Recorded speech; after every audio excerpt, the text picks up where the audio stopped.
Ladies and gentlemen, welcome to another special edition of ATACS, Adults Talk About Cool Stuff. This is a spoiler cast for Prey. I am hosting this spoiler cast. I am Flex from Raleigh, North Carolina. Joining me, we have Ryan from New York. How's it going, Ryan? It's going great. It is a beautiful, cold, sunny February morning in What else New York. would you want in February? Yes. And also joining me, we have Nate, still from Wendell, North Carolina. Heyo. The big city, Wendell. We're breaking new ground here. Spoiler casting a 12-year-old game. Yeah, Tommy really needed his due. It was finally time to address Tommy's adventures in the spirit realm. Yeah. And last but not least, we have Will joining us from Greenville, North Carolina. How's it going, Will? It's pretty good. I actually died this morning, but then I started shooting a spirit bow at some birds, and all of a sudden, I was right back to where I started. So since Will is the only person who played 2006's Prey, he is going to talk by himself for the next hour about that game. Here comes the monologue. We're the supporting cast here.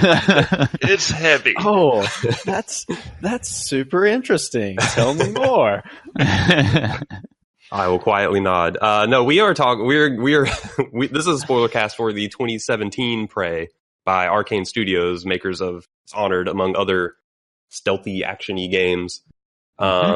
This Prey has nothing to do with the 2006 Prey or any other game or proper IP named Prey, of which there are a lot of. Not sure why they called it Prey, but okay. They had the rights to the name. I don't know. Yeah. Really no great reason I know for the name. Having played the entire game, there's nothing in the game that indicates it should be called Prey. But, here we are. Well, I guess we can get into it, but there are some themes about, humanity and these kind of these Typhon killers that some people have explored probably more than we have. We'll touch on that later, though.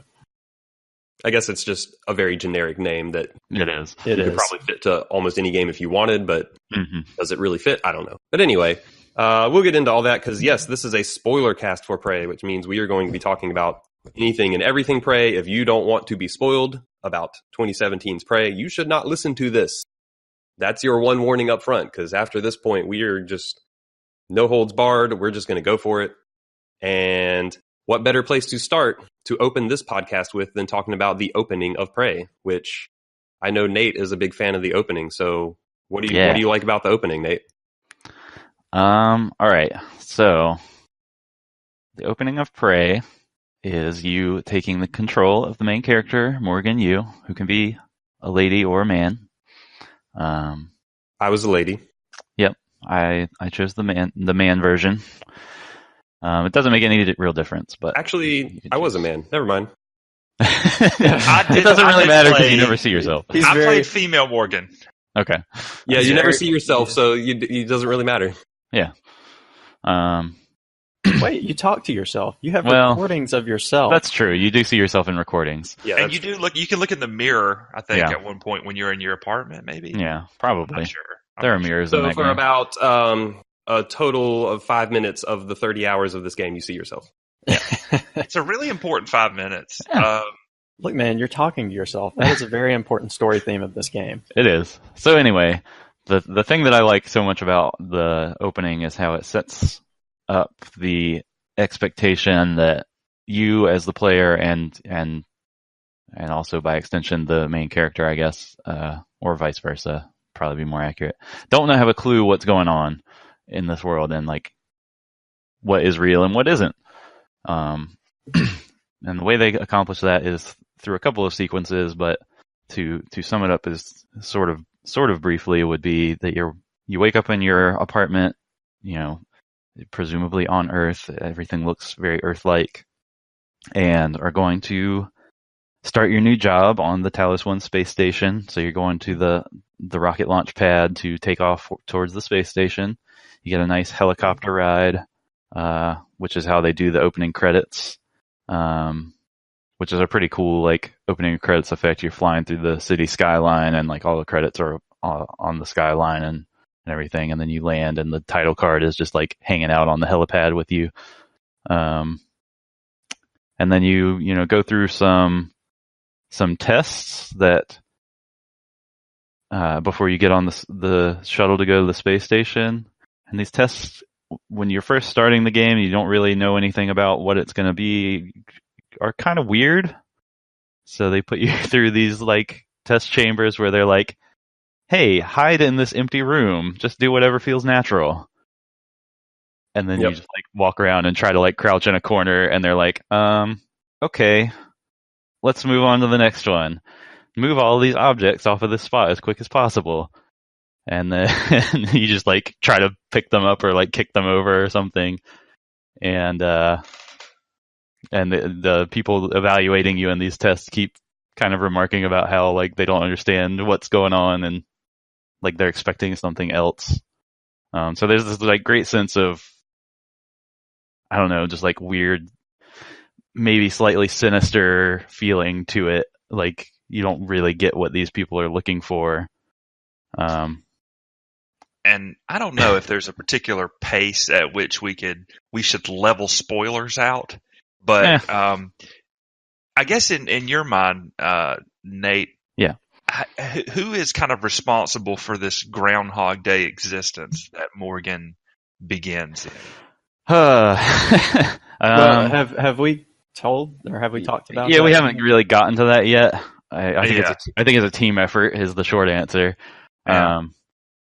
So anyway, I guess to try to wrap through the opening sequence really quickly, you kind of complete these tests or are about to, and then there's a spider monster alien that attacks some of the test people, and you get knocked out, and then you wake up back in your apartment, like Will said, like a Groundhog's Day thing, and you're about to relive the same day again, except things are slightly different.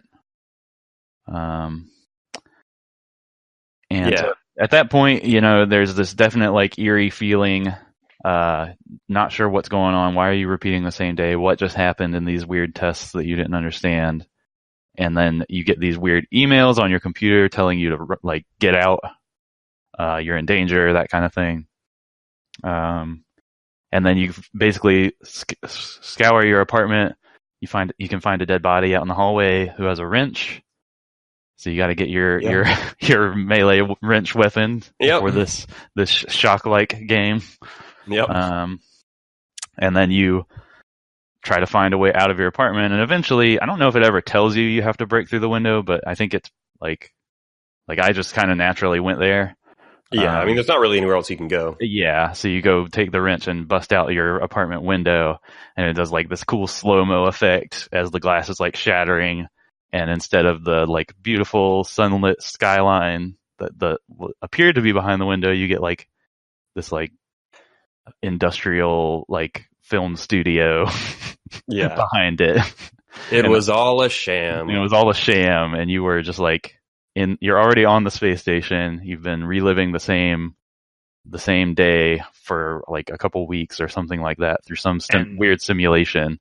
And I'm a pretty big, I'm a novice spoiler caster. I'll put that out there. So I don't know what the pacing is. Should we talk about what it means? We can. I guess the neuromod situation. Yeah, we can talk about that. Yeah, there's no real explicit structure here. So one of the things in Prey, one of the medical advances that's been made on Talos is what they call neuromods, which have the ability to sort of basically just enhance the people who they're installed in. And they are kind of installed in the mind, from what I can understand. Yeah. And at the time that they are put in, it's almost like they seem to sort of meld with the mind, so that if at some point they are removed later, memory resets to the point at which they were installed.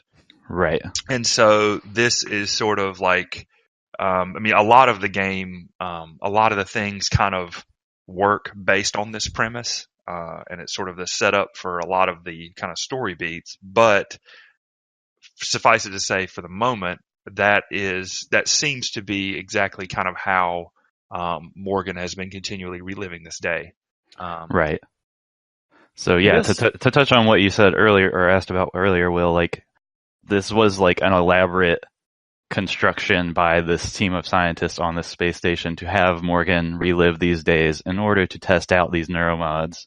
Yeah. So they were just like constantly putting them in and taking them out every day to test them out. And he was a part of it. Like I think he organized it. He or she. Yes, he or she. They, Morgan. Well, and I guess that's one thing that's kind of interesting about the opening is because, you start out and you see yourself in this simulation and, as the player, you're like, okay, what are they doing to me or my character? However you, right. It's like, why, like, and you kind of cast some suspicion, like the game initially kind of cast some suspicion on your brother, Alex, Alex, who, it's Alex, who's, he's like one of the lead scientists and he's kind of set you in this simulation. But as the plot moves forward, like, they do some interesting things to really muddy those waters of like, if you should really be mad at your brother for all this. But, initially I was like, okay, I need to escape. They're obviously doing bad things to my character. My brother seems to be responsible, so I'm going to find him, possibly enact revenge. But then, it's kind of funny the way that's set up. Like when you find out what's really going on, and I don't know if we want to jump into some of those plot points right this second, but the game has some, have some twists and turns, and then different things, I guess, that you could take different meaning out of. Well, and that's one of the things I thought would be so interesting, actually, about spoiling this game is if we go through some of these snapshots almost, and we were to say, like, so maybe one snapshot could be, and I'm not sure that we'll do this for the entire game, but like at this point, I guess when you escape the simulation, who were you guys? Because at this point, you get the email, and the emails are from January. Yeah. And you realize or come to learn, and I don't know how long it is because the game kind of runs together in my head a little bit. So it's like at some point, though, you realize that January is an AI that Morgan created. Yeah. And it's almost like a failsafe, supposedly. Yeah. So like, just in case you get Groundhog Day'd, January is there to help you out, to be like, hang on, let me help you kind of get your bearings again. And I guess at this particular point, for me at least, I was saying, okay, so apparently I felt the need to create this January as a failsafe for this particular situation, which seemed to me at this point in the game to indicate that no, this was not something that I wanted. And I guess I was just like, like Ryan said, a lot of the blame at this point seems to be pointed towards Alex. And so at this point, I was sort of like, I was upset. I was kind of annoyed. I was like, how dare they put me through these hide behind the box and remove the objects? Yeah. And make you take the psychological test. That's another little funny thing. How dare they? Multiple choice. Yeah, do you push the fat man in front of the train? Fat man. Yeah, I don't want to do these things over and over again. So, I guess that at that point in the game, that was kind of where I was, and I guess the interesting thing to me is, spoiler alert. Aspects of the game didn't work for me, and so. I guess that's kind of what I'm trying to get at is maybe where were some of you guys during these moments, and did they or did they not work for you? Yeah, the opening, like before I played, so all of us have played this game obviously, and I think Nate was the first one to play, and I remember you telling me that you really liked the opening, and I like as I was playing it, like it's been interesting to hear you talk about why you liked it. As I was playing it, like I thought stylistically it was kind of neat. But it also felt like it was a little bit of like obfuscating things and then pulling out the rug under me in a way that was trying to be like more clever than I think it was. They're definitely like really going for the whole like, this is a mystery wrapped in an enigma. You can't possibly understand what's going on. Like they hit that button as hard as they possibly can. Yeah, and I feel like they wrapped it up so much to the point where it's like, me as the player, I did not know what my place in this world is or what I was trying to accomplish, to the point where it made me feel kind of disconnected, because it's like, I didn't really feel like a player in the world. I just felt like someone who's being thrown along on a string. Right. And it felt like I didn't really have much agency. And like, when you're going through those test chambers and they're like, oh, pick up the stuff or hide in the room, like, it kind of felt like a tutorial. Like, yeah, it is. Standard video game is tutorial, but then like there was that constant question of, all right, well, something's clearly not what it's meant to be here. Yeah. But there's no way you can know any of that because you literally just started the game. So there's no way you can suss out what's going on. You have no context for anything. Right. So it made it all like, all of this stuff we've been talking about is all from revelations we learned later in the game that retrospectively gives more meaning to the opening. But in the moment, I actually found it kind of off-putting because it was all completely meaningless in the moment. I see what you're saying. Definitely. I think some of that stuff does take a while to pay off fully, but like just the reliving that day over and over, like that pays off immediately. I guess so. I mean, it also didn't like, it never clued me into what I could like. Yeah. If you think about like a video game in the first 15 minutes trying to like indicate what it is and whether this is something worth your time, that opening does not accomplish that one way or the other. For me, it did, but I can definitely see how it could not grab you in that way, and like, because you basically said that you didn't feel like you were disconnected from the player and what they, or the character and what they wanted. You didn't feel like you were in the scene, whereas I felt the complete opposite. Like I felt like the way the opening rolls you into this stuff without any context, and it's weird, and then there's this mystery, and then this revelation about the simulation, and then you're in this big station, and you're introduced to a couple characters who have very clearly different motives, and you have no idea who to trust or what to expect, and like that dragged me in, and it really aligned me as the player with what I felt like the character would be feeling at that point. But well, and I'm talking more from like a mechanical perspective. Like I had no idea I knew what that game was going in because I talked to you about it and read reviews and stuff like that. But like, think about if you went into that game cold after the first 15 minutes, you would still have no idea what that game is about. Yeah, gameplay wise, sure. Yeah, totally. And and also like to kind of answer Will's question, and Nate mentioned this as well, and this is where I was at, is I came out of that opening not trusting anyone. So I didn't trust Alex. I didn't trust January. Like I was like, nope, all you guys, like this game has already revealed its hand that everything is not what it seems. So yeah, like, and I think that's like a natural way to feel after all of that. Yeah. I think go that's ahead, Ryan. intentional. But it sounds like you were talking a little bit about gameplay, and I don't know exactly when we want to segue into that, but the game also kind of has these gameplay shifts that it goes through. So it starts out differently than it ends, but maybe we should save that until we're the one weird thing that kind of happens at the beginning is, and I will say that I did find I found the opening effective. I was interested in this world and trying to get to the bottom of it. When I first learned that January was kind of created by me, which I do think is one of the first things she kind of tells you.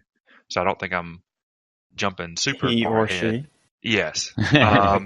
But it's one of these things where it's almost like finding a note. Like let's say I had written a note on the metagame of like Diablo 2 or something, and I set it beside my computer, and then I didn't play Diablo 2 for like 5 years.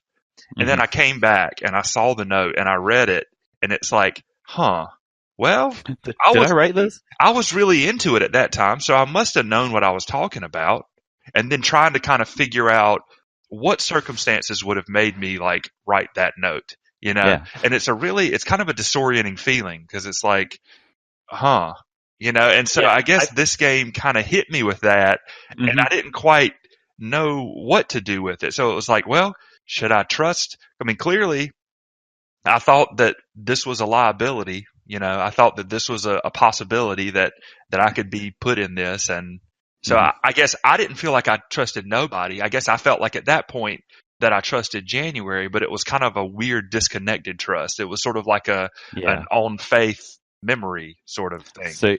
So here was the difference for me on that, is that I wanted to trust January because of the exact reasons you're outlining. Yeah. But at that, like, as the game progresses, I basically felt like past Morgan was a different character than current Morgan. Yeah. And that's the thing too. This is a good point. I like this. So I mean, we've talked about the opening, how you kind of find yourself on this treadmill, these aliens kind of break things down, and then you start receiving notes from yourself, basically, or what somebody claiming to be yourself. Right. I guess. So he claims to be January, and then he basically comes out and reveals, hey, you made me to be like a conscience. And then, you have to decide, okay, well, do I, and I guess we haven't even talked about, what January tells you to do. But one of the first things you do when you break out, you see aliens going everywhere. A lot of people are dead. You meet some during the course of your game, but you meet January pretty early, and he's, he kind of has a safe place in your office. And he basically says, hey, you created me, and, we see what's happening with the Typhon. We need you to, or, you need to blow up the station, and yourself with it.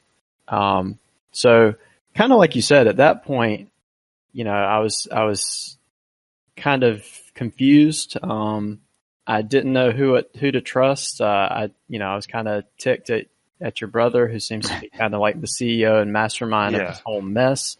But then you meet this AI claiming to be the past version of yourself, and I wasn't completely sure to trust him, but at the same time, he seemed very honest about his motives, and they do some things with the story that's kind of interesting. So while you're working with January, if you that's kind of one of your only options, but while you're working with him, he's going to show you something, and then your brother calls you and he cuts off the recording of yourself. He's like, no, you can't see that right now. So that casts even more suspicion on your brother Alex.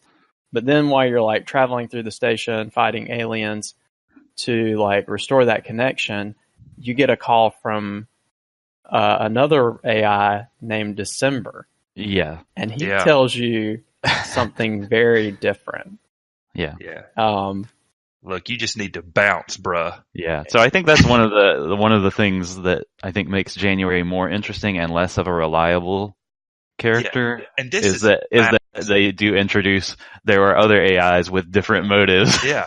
So this is fascinating. Supposedly created by you as well. Because really, I think that this key difference really gets to the root of why things didn't work for me as well as they did for you, Nate. Because it was funny, over the weekend, Fowler and I played this game, or Flex and I played this game called Hidden Agenda, where you're asked at one point, it's like, which of your friends is the most trusting?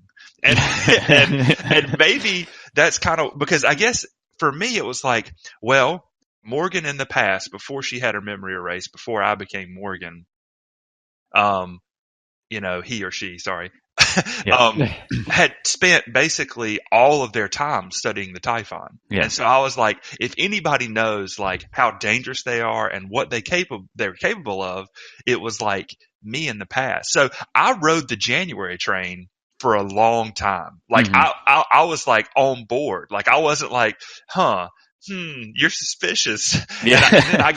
And I guess when I saw December, it was kind of yeah, maybe Morgan was angry when she created that plan, but I guess I was still on the January train. And so I think that's an interesting thing that up to probably halfway through the game or a third of the way through the game, I was all January all day. Yeah. For me, I when I came out of that opening and I say I didn't trust anyone, I literally nobody I trusted, including January. And I basically spent the majority of the game in that stance, because that opening, that opening had me, like, I came out of the opening not super because you kind of come out of it having no clue what's going on. Yeah. So I was pretty much uninvested in anything because I had no reason to be, like, the only thing you can come out of that opening with is, like, wanting to discover more because you don't know anything. But that's also, like, a potential lack of investment point because it's like, I don't know enough of anything to be invested in anything, if that makes sense. Yeah, I was invested in the mystery pretty hard. Yeah, like, all the opening does is it promises a mystery, and then do you want to see what the mystery is or not? But also in that opening, because of the way it, like, pulls the rug out from under you, and, like, that entire setup was a sham, like, that indicated that nothing in that game is to be taken at face value. So even when it's like, oh, January is your past self, it's like, all right, well, there's going to be something weird here. Like, this is not to be taken at face value. And, like, that's kind of how I took every character. So I never trusted anyone that entire game. Apparently, I was, like, taking it at face value. Yeah. Well, I think either way is fair. Like, honestly. Yeah, the game, I mean, you know, obviously it kind of has a main campaign line, and I guess you could just go do December's. That's one of the quickest. Yeah, you can. We should talk about the December ending. Which, it's kind of funny because I did go and collect all the December stuff because I was like, I don't know if I can trust January. But another thing that moment did for me, and you kind of see this even further on when you learn about kind of Alex and Morgan and sort of the quote-unquote original Morgan. But to me, it's like, you know, when you drop into this game, I actually thought this was pretty clever because when it almost felt to me like, you know, it was exploring this part of the, I don't want to say different versions, like I don't want to boil it down too much, but it's like, you know, you can imagine like all the different decisions that you could make in any given situation and how, like, you know, you could behave like a completely different person. And the game sort of does that because, you know, when you wake up, you're dropping into Morgan's shoes. So now you are Morgan. Like, the decisions that you make will define Morgan. But you see, like, January is like the, you know, we need to make the noble sacrifice and protect humanity Morgan, perhaps. And then December is like the I need to save my own skin Morgan, which is perfectly legitimate and reasonable. It's like, hey, things are going down. I think this is going to break out. I need to get out of here. Like, I mean, it's, you know, it's a little callous and selfish, but it's also like a very pragmatic solution to the problem. And then you learn, you know, as you progress, you know, this is jumping ahead a little bit, but you actually learn that, hey, sort of the original Morgan was actually a very cold scientist performing Typhon experiments on humans to unlock the power of the Typhon, you know, like very cold-blooded, very on board with the whole thing, like probably more of a villain than Alex. Yeah. And, you know, believed that he or she was kind of serving humanity's greater good by harvesting this power, even though they were doing, you know, it in like very horrible, like, means. So I actually really liked that kind of angle of the story, how like your character, you know, you're currently defining your character, and at the ending you really like, you kind of choose between which of these different Alexes you want to, or which of these different Morgans rather you kind of want to, or, you know, if there's any sort of middle ground that you're able to take with some of these decisions. But you know, how the same person can really, you know, make have very, you know, even just in the course of a few decisions, you know, can be sort of a very different person. Or yeah, and they directly address that within their fiction that they set up for Morgan and the neuromods experiments that they're doing, in that they talk about how use of neuromods, especially if you're removing them, can alter people's personalities. And it is this sense of like the experiences you have as a person and the decisions you make can like fundamentally change who you are. And so having Morgan run these simulations over and over where they're putting stuff in his or her brain and yanking it back out every day, like fundamentally can change them as a person. And so that also helped me lead to the feeling of like, okay, this version of Morgan that I'm playing is me. The player is this version of Morgan. All the other past versions of Morgan were a different person. Yeah, and I think that's a really important place to get to for the game to work. Yeah. And I'm not sure I ever got there. That piece that you just mentioned, which is totally fair. I mean, where you said, you know, in the game's lore, it talks about how it changes you to do that. I mean, I guess that never really occurred to me when I guess the lore that I saw or the way I made sense of what was happening. I knew about the memory thing, but I guess it just never occurred to me. Either I never read it or it never occurred to me, the personality thing. Yeah, so I think this game is dense with like scientific journals and emails and like all this stuff that kind of fleshes that stuff out.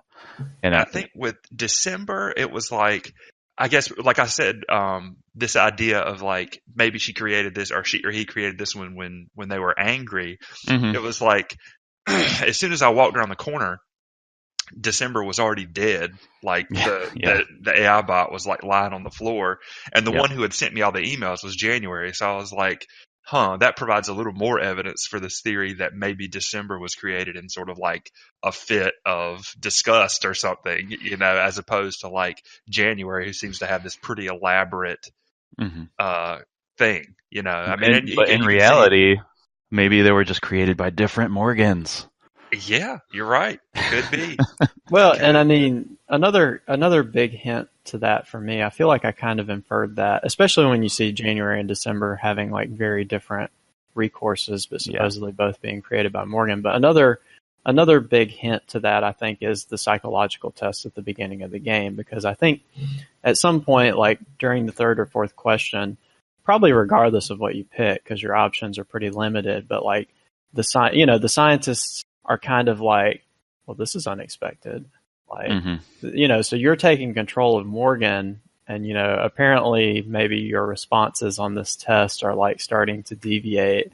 You know, it's like you're becoming, you as the player, kind of, you know, controlling Morgan in a different way than perhaps what's routine. I don't know. It you know, you can read a lot into that, but it does kind of give you the sense that like when you're stepping into this person's shoes, like, you know, things are going a little bit differently. Of course, I wasn't sure if they were, when they were talking about bad results, if they were focused on Morgan or if they were focused on what was going on with the Typhon. You know, and I think it also gets into, and this is, like I said, this is kind of fascinating. It probably gets into a little bit of how we each approach new games, because I know for me, one of the differences between me and Flex is that like he has this sort of approach when he sees a new game where it's like the different pieces in the game, like as long as he's being exposed, and of course he could probably express this better than I am, I'm talking for him, but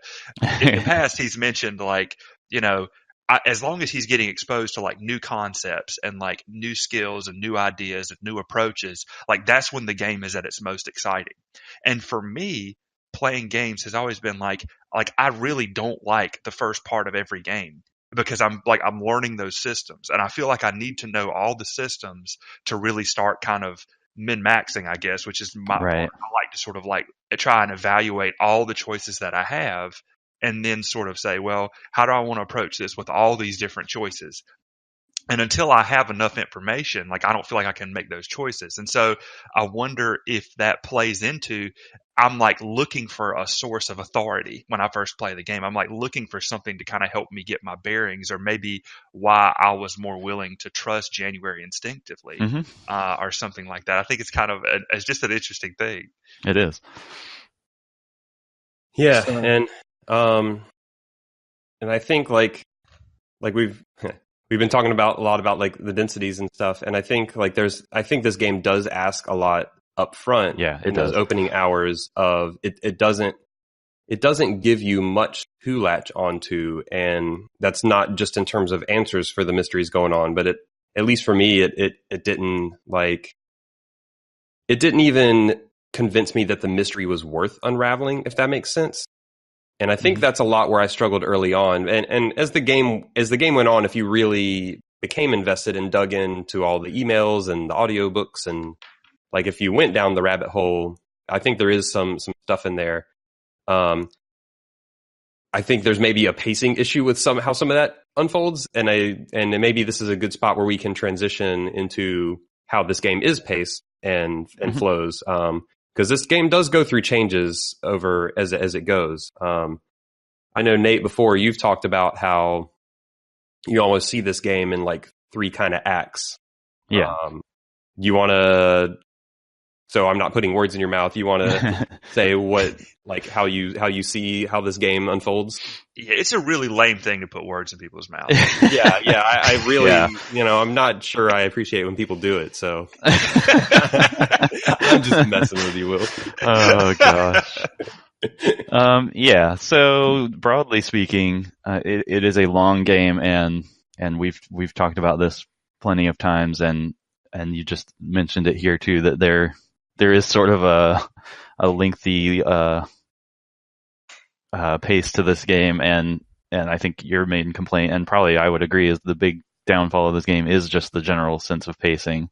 And we'll get into more details as it goes. But I think that does I think that is the main thing. I'm probably sounding too negative already, but a little. No, you're good. I think this game, like, there's ideas in there that it fumbles some of the pacing stuff that could have really made that stuff, I think, hit a lot better. But, the pacing's a big part of it, but go on. Right. Yeah. So real quick. Oh, go ahead, Ryan. Oh, I was just going to say, I agree. And it's good to have a dissenting voice. Yeah. Nothing wrong with that. So, glad to oblige. Yeah. Really quickly, I have kind of talked about how I think you could break the progression and the general like flow of action and Prey into a couple pieces. And what I mean by that is that when you start the game, when you first get out of your apartment, out of the Groundhog Day scenario, you really only have a wrench and no real abilities and not much to go off of. You don't know what's going on.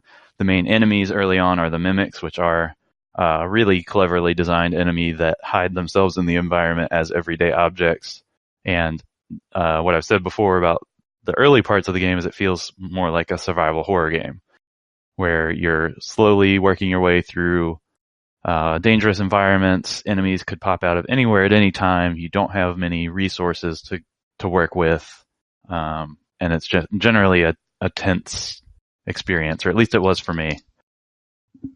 And then after that, you start getting more abilities, seeing more of the enemy types, and it turned for me into less survival horror, where I was worried about what was going to be around the next corner and scrounging just for the bare minimum to survive. But it turned into kind of a I don't want to use collectathon because that's a negative term, but like grab everything and figure out how you're going to use that to scrounging simulator. Yeah, scrounging simulator. Try to find everything you can to min-max your build. So like this is like the character building and exploration phase of the game. Yeah. And then the late game is hopefully, if you've built a character that functions well and that you enjoy playing as, it's executing on that and like going through environments that are just dense with high level enemies, and hopefully just like being able to mow through a lot of those things in a satisfying way. And if you're playing on the PS4, the third act is loading screens. There are a lot of loading screens. I guess to clarify too, when we're talking about 3 acts, we're shifting maybe from a story discussion to sounds like the gameplay discussion. Totally. The 3, which I basically agree with your assessment, but this is the 3 acts of gameplay, not the 3 acts. Yeah. Well, it's about the gameplay loop, but also I think that pacing. When you talk about pacing, you can talk about it in terms of story as well as gameplay. Because the first thing that kind of came to mind for me, and I might be, hopping ahead, but when you talk about story, and you talk about what you're trying to be. I mean, Ryan referenced earlier this kind of choice about what kind of Morgan you want to be. Mm-hmm. And of course, what kind of Morgan you want to be is going to be evidenced by what type of choices you make. So, Totally. So for instance, pretty short into the game, you start running into people who need help. Mm-hmm. And, do you help them or not? And I think, referencing back to one of these key differences that Nate mentioned, past Morgan being different from current Morgan, for me, riding the January train, it was like I would see these survivors and like I would give it like a 5% try, like so because your plan was to blow up the station anyway, right? Yeah. And so for me, it's totally. Like I would see him and I was like, So, I was telling Flex yesterday. So there's one of the survivors is Dio Igwe. He's a doctor, and he's out in a shipping container, floating, he's just stuck. Yeah, floating outside of the station without a spacesuit. And apparently, spoiler alert, we're on a spoiler cast. You can you don't have to do any spoiler alerts anymore. You can hit a console. You can go to a console and set this console up, to help him dock his little thing, Yep. And so, but you're on a timer because he's like about to run out of oxygen or something. And so I float around a little bit, and I already don't like floating around in 0G in this game, just as a side note. But I'm floating around, and I find the console. And I like try and figure out what I'm doing, but I can't really get it. So then I'd like fly out to his little thing, and I'm like, well, maybe he can hold his breath or something. So like, but that's how uninvested I am in what happens to Dio. And so like, I like open the thing, and he's like, "Why'd you do that?" And then he dies. And then the end of the game, Dio is in like a little. He's in one of those. Bots, one of those machine bots, and he's like, "Yeah, he let me die, and I don't really know why." And I'm like, "I don't either, dude. I mean, it was just a confusing situation for all of us." Yep. That was great. But yeah, that's kind of, I guess, what I mean about like riding that January train so hard. So all of the moral choice points, or at least up until about halfway through the game, I was like, "Oh, dude, it doesn't matter." I had the same thought like the first time I started coming across survivors, and I was like, well, I'm probably gonna blow up the station at some point. Like, do I need to worry about this person? But like, I just kept like, I guess, saving them anyway. Well, you're like, well, maybe they'd die better in an explosion. Yeah, I was just like, well, I'll help them out right now. Maybe I'll end up killing them later. I don't know. Well, and I mean, that gets back into sort of the meta, the discussion about the meta points that the story makes. Extra Credits actually has a really interesting view on Prey. Like, they tie it back to the psychological tests at the beginning, where a couple of those choices basically are good of the few versus good of the many.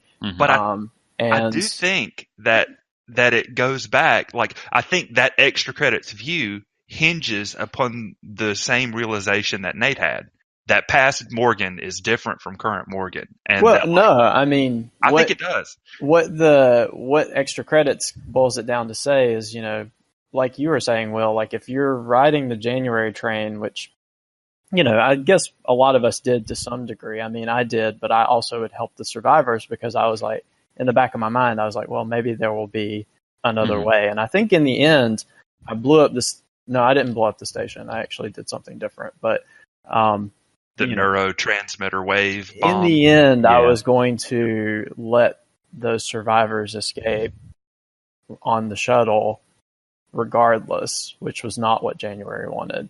I blew them up. Even if I chose. And that's the thing. I mean, if you blow up the station, like if you make the true good of the many choice, then helping those individual survivors, other than getting side quest rewards, is utterly pointless. Like from a like human perspective, because you're ultimately going to be their executioner anyway. Yeah, there is a a funny thing that like, because you mentioned side quest rewards, and like, since I was totally untrusting of anyone the whole game. I was like, well, I should save these people because I'll probably get something from it. So that was just your video game brain. That's my video game lizard brain, like kicking in, being like, there's no reason to not save these people, like, right. I don't know if all those quests had reward though, because I was thinking. I don't remember if all of them did or not, but some of them definitely did. I mean, like I ended up saving enough to get the choice at the end, but I do remember distinctly that Dio was like, "Dude, I don't know, I don't know about this guy." He just set me out into space. For that specific side quest, I went and did that just to see what it would do.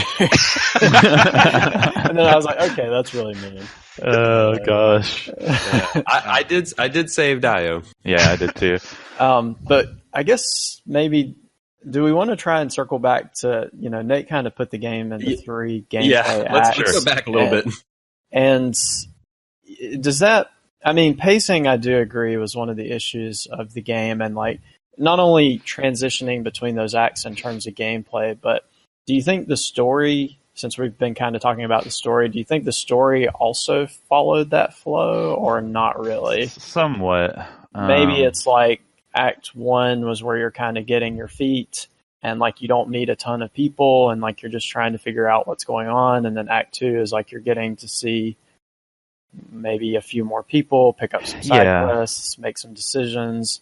And then Act 3 is where I felt like Act 3 was really where you get a lot of choices. You know what's going on. Mm-hmm. You have to make some of those final decisions, and you can wrap up quests. Does that? It's really fuzzy between the gameplay and the. I think there is some.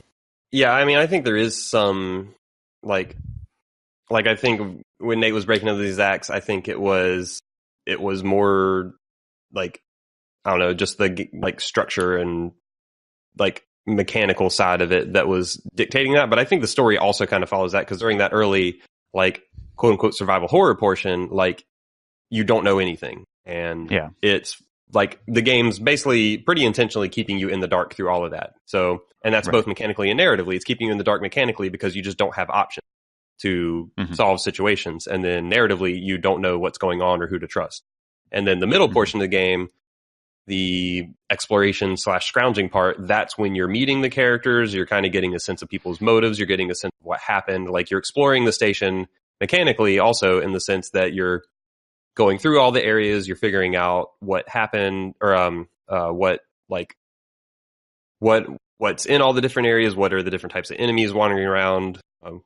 Turns out it's not a lot.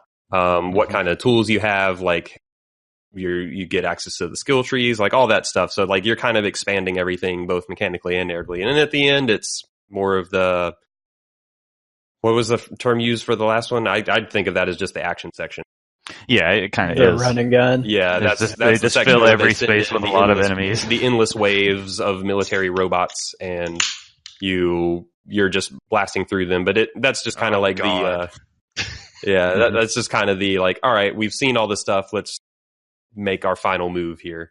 And it takes a little while to play out, but we'll get to that. But I guess starting from the start, the first act, the survival, quote unquote survival horror act, like so I guess more broadly, like the 3-act structure, in a way, like I can kind of see how that's neat, but I also think like part of the pacing issue is that I felt like I didn't get, especially early on, like, I guess this also will combine with like our builds and stuff, but like early on, I felt like I didn't really have many tools to do things, and you get skill points really slowly for the first so much of the game. And then if like, there's this weird thing by having different kind of styles like that, is if you kind of start speccing in a way that would be effective in the early parts of the game, that build may not necessarily be that effective in the later parts of the game.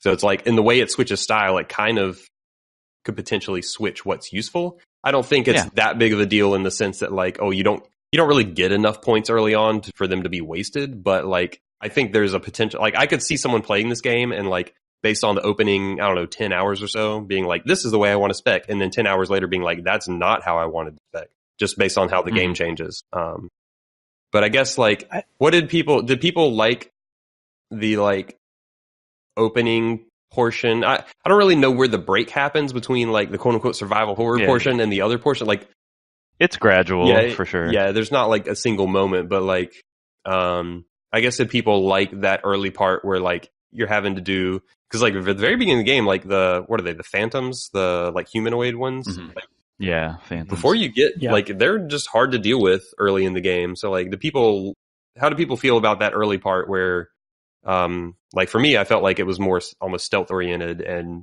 like I just did a lot of avoiding and running from enemies at that part, which was fine for a bit, but I got tired of it before that part ended. Yeah. I mean, for me personally, and I think we've kind of said it a couple times, I'll go ahead and echo it again. But I mean, the game does have some pacing issues in terms of, well, just in general, but it also, in terms of gameplay, it felt a little confused about what it wanted to be, because, I mean, as a survival horror game, and that's not really my genre per se, but the first few hours were pretty interesting because, you know, you have some build options, like, but you also, you know, you're running into the mimics, which I think are one of the coolest survival horror enemies around. Yeah. Like, you know, you literally, like, you'll see them skitter past and then you'll run by and like, you'll be like, okay, which of these turned over chairs, like, is going to jump out and attack me? Like, it had its, you know, this is where Prey, like, sometimes it has good ideas that it just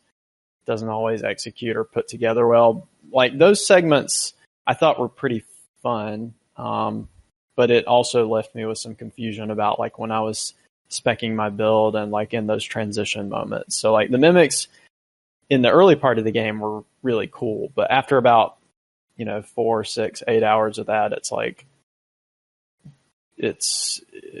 and then, like you said, the phantoms were hard to deal with. Well, but to me, they got less irritating. One thing I did want to kind of mention, and I don't know if this is like a part 2 thing, but the tool that you get called the psychoscope, which, like, at the very beginning, you know, you never know kind of where the mimics are, and then it got to be where, for me at least, like, if I knew there were mimics there, I just pull out the psychoscope and it'll pick them up, like, no matter what they're turned into. Well, and I think that gets back to the pacing thing, is because, you know, by the end of the game, mimics are just a joke. Like, yeah. And you never really get the sense. It took me a while. Basically, at the beginning of the game, it was like, okay, this is survival horror. At the end of the game, it was, okay, this is a run and gun. And it's like there's this really fuzzy period in the middle where, you know, I'm still scrounging. I'm still, like, learning, oh, hey, I'm getting better tools to deal with this stuff. Like, it's there's this really weird, awkward transition part. So it's not consistent. Like, they don't go all in on being a survival horror where you do a lot of the stealth gameplay. You're having to constantly watch out for mimics and phantoms or whatever. Like, and poltergeist, that's a really dumb enemy. Yeah. On the whole, I think that, like, I never really liked the combat in this thing. I think I enjoyed kind of the scrounging elements, and then, like, using the fabricator and the recycler to kind of, like, make things that fit my play style. I didn't mind fighting the phantoms, like, because most of the time I would use kind of the slow down shotgun treatment. But a lot of the enemies I just found kind of a pain to deal with.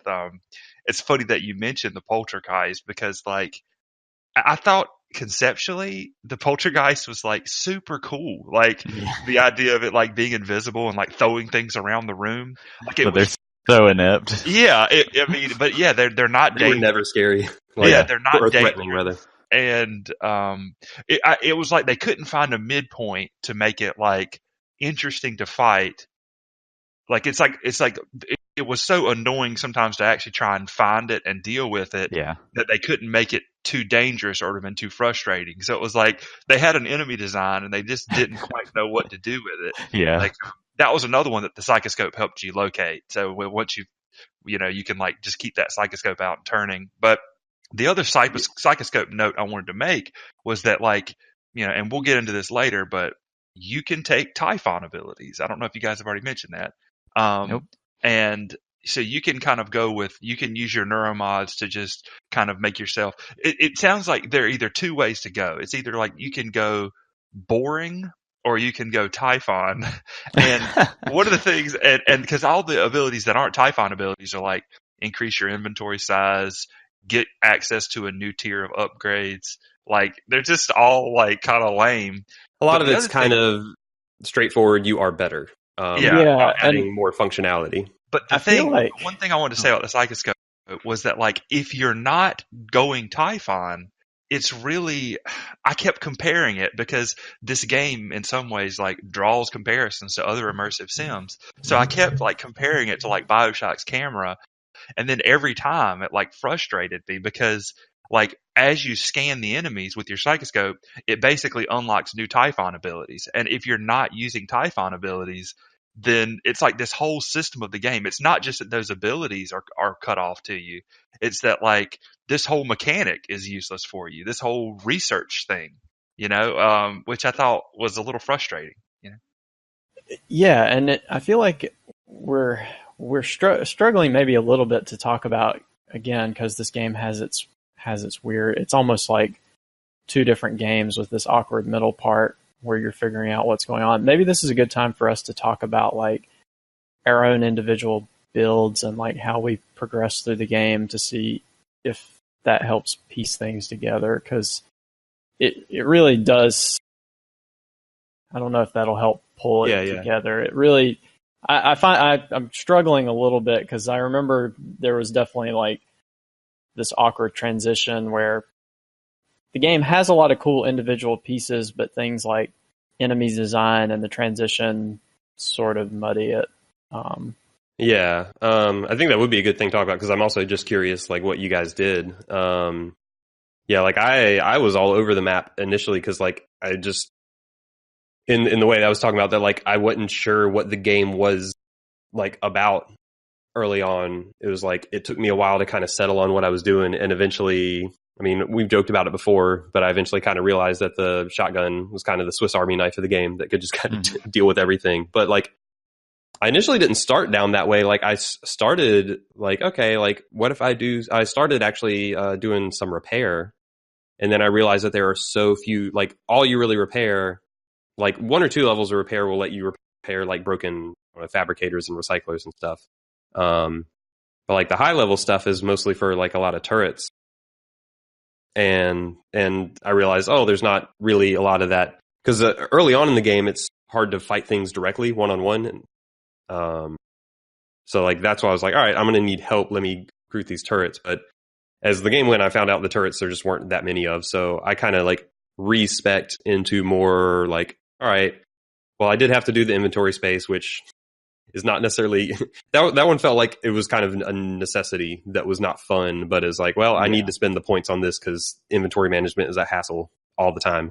But I kind of respect into the abilities that, like, let me upgrade my weapons more, and did, like, there were some that just straight up did more damage from your weapons, and then the combat focus was really good, and then I upgraded my shotgun all the way. So, like, as the game went, I kind of fell back into that, and it's like, all right, this is something I can rely on. Like, I can't count on there always being turrets around, but I can do this. And then at the very end of the game, like, I actually found the progression really slow. Like, I feel like the first 2/3 of the game, I just wasn't getting many skill points. So it was kind of hard to be flexible or experiment. But then at the end of the game, I got like a big dump of points, and I went hacking from 0 to 4 all the way up. And then I just started playing the hacking minigame everywhere, which got really tiresome.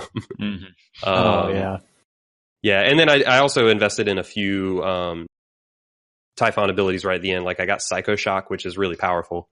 But for the most part, I ended up falling into a shotgun heavy style because that felt like the path of least resistance and like the most adaptable path. So I'm curious what everyone else kind of went through with their builds. Guess we'll start. Go ahead, Ryan. What'd you end up falling into? Yeah, so let me think here. So in sort of the Act 1 part, I remember I started out by taking like some of the like harvest upgrades, like get more resources. That's a good one. Yeah, and some of those were really good. There's one that just straight up gives you more stuff out of the recycler for like 1 neuromod. There's like no reason not to take that. And I did do those as well. Yeah, but I also invested in things like necropsy, which ended up being really underwhelming because I never ran out of exotic material. So something like that ended up being kind of a disappointment. Why weren't you making neuromods with that exotic material? Oh, I made tons of neuromods, but the minerals and synthetics that it requires, I was usually putting into bullets. Oh, okay. See, I had the opposite problem. I was always out of exotic material, a ton of the other stuff. That's funny, yeah, because did you put any points into Typhon or not? No. Okay, yeah, I didn't either. You can go ahead and finish your... But I remember I did try the repair thing, and that's one of the things I felt like where Prey had some cool ideas, but just not really like ways to execute them. Because like with Flex, I felt like, okay, well maybe this is a viable alternative to combat. Like, you have things like gas pipes that you can shoot that'll spray out flames. You have these electric, these fuse boxes which are like blown and spraying electricity everywhere, and like, it almost seems like and the game has this neat skill called leverage where you can pick up bigger and bigger objects and throw them, and things like repair where you can kind of fiddle with some of the environmental stuff. But then like Phantoms teleport, so like you can never really set up effective traps. So it's like, the game almost seems like you could invest talents into being able to play with the environment, or being able to, use some of the station security to your advantage. But then, like Flex says, not every area has things like turrets. And I also found that the turrets were good against, when you fortified them, they were pretty good, but that was a really expensive upgrade, which I didn't take until very late in the game. But, even if the area had regular turrets and you spent your spare parts repairing them, and like you had the skill to repair them, you would set one up and it might shoot a mimic and do okay, and then a phantom would just teleport up to it and knock it over. So the game had some really disappointing things like that, or, it seemed like it had viable alternatives to just straight up combat, and then you would invest a few points in them and find that they didn't work. So as the game progressed, I did, and I was playing on normal, so I didn't need like health upgrades or anything like that, but I ended up, and I chose not to go Typhon, so that kind of limited my tree to just the human, quote unquote, human trees. But I found the stealth was pretty good. Like, it made it easier to sneak, and you got that huge bonus hit, which would just completely murder things. And then, like the weapon damage upgrades just made all your bullets more efficient. Because even though I had all those material harvesting upgrades, I still found that the like synthetic and mineral materials that went into your bullets, it's very easy to run short on those if you're spendthrift with your ammo. So just getting those raw damage upgrades like made your ammo more efficient in the early parts of the game. And then in the late parts of the game, when you have like, you take the like gun upgrade ability that lets you put a bunch of parts into your gun, and you take the, the stealth upgrade that gives you like triple stealth, triple sneak attack damage, and then you take all the gun upgrades. It's like it just makes your bullets so much more efficient, and that's like, it makes it easy to like basically run sneak through the area, get powerful sneak attacks. It makes all your bullets efficient. Like, that's just a really easy kind of, again, the run and gun combat. Like, and I mean, that was fun enough. Like, it's just that the game, it does feel like the path of least resistance. Yeah, through its talents, like it has all these potentially interesting alternatives, but then it gives you this kind of like first order optimal strategy of just like, well, hey, if you put a bunch of points in the gun, it's like you can just make this a shooter, and it's not the best shooter. So yeah, and I think that's where like a lot of the balance concerns I have is like, I don't think I think other paths are probably viable. I just think like maybe if like it gave you more skill points or ways to like experiment with in the first half of the game, then like I would have been more likely to try other things. But I think feeling like I was so constrained on skill points for so long, and a lot of those upgrades took a lot of points, then it was like, well, what if I go down this Typhon part of the tree, or what if I fully invest in repair, or what if I fully invest in whatever else and it doesn't pay off, then I'm kind of screwed. Whereas like, it's been pretty proven that like this weapon and or stealth focus is going to be pretty effective regardless. So it just felt like the safest way early on. Like I wasn't ever convinced that the balance like worked to make the other stuff as immediately clearly viable. And a couple of other points I wanted to make before I turn it over, but kind of like you said, like I guess it's the whole quote unquote first order optimal strategy thing, because like with hacking towards the end of the game, I maxed that out. And, you know, if you don't have hacking, then a lot of times you have to find kind of clever workarounds to different problems. You know, you might have to like check under a globe to find a sticky note with like a password, or like, you know, you might not have access to certain things, but then like when you max out hacking, like you can just access so much. Like you just don't have to worry about kind of mini gaming around things. Plus you have that little hacking mini game, which, I mean, come on, like that thing was a trip. Video game developers, like hacking mini games usually aren't that fun. No. Even if it's serviceable, even if it's okay, if I'm going to have to do it 50 times, like, just get rid of it. I don't care if it's Nier or Prey or Dex or whatever game, like Shadowrun, like just smooth that stuff out. Bring back Pipe Dream. No.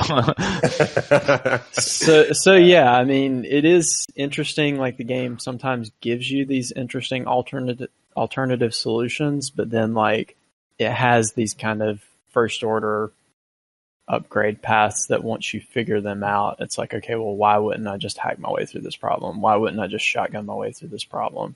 And in things like the spacewalk, like, you know, I didn't try Typhon power, so maybe I limited myself, but you know, if you tried to rely on a repair build in like those spacewalk situations, you know, you can just forget it. Like the turrets, basically they aren't there and they don't work in space. Like your stealth doesn't work in space, like, but you have to fight out there. So like anything other than just pure good guns, like I found, you know, for at least for a non-Typhon build, just does not work. So the game definitely has some of those balance situations. Anyway, a funny side note, I don't know if any of you discovered this with the leverage ability. So I put 1 or 2 points or whatever it was for leverage 1, because you keep seeing all those things that pick up, and I was like, I don't know if it's worth it to get more of them. And then like somewhere along the way, I like picked up an object that needed leverage 1 to pick up. Yep. And like bumped it against something that needed leverage 2 or 3, and it just fell over. Yeah. And I was like, wait a second. That's the good stuff. All you need is leverage 1, and then it's like you have all, you know, leverage 1 through 4, because this is kind of broken. Yeah, like if you bumped any leverage object, any other leverage object, no matter what tier it was, you could like knock it over. You could move it, yeah, totally. Yeah. So I got all of leverage 1 all of leverage just by having leverage 1.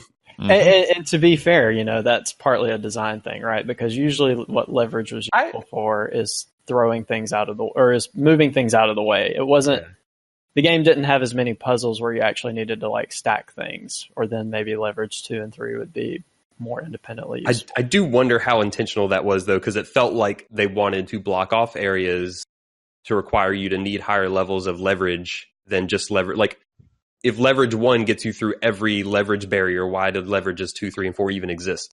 Here's the real secret, is you can get through all those barriers with no leverage.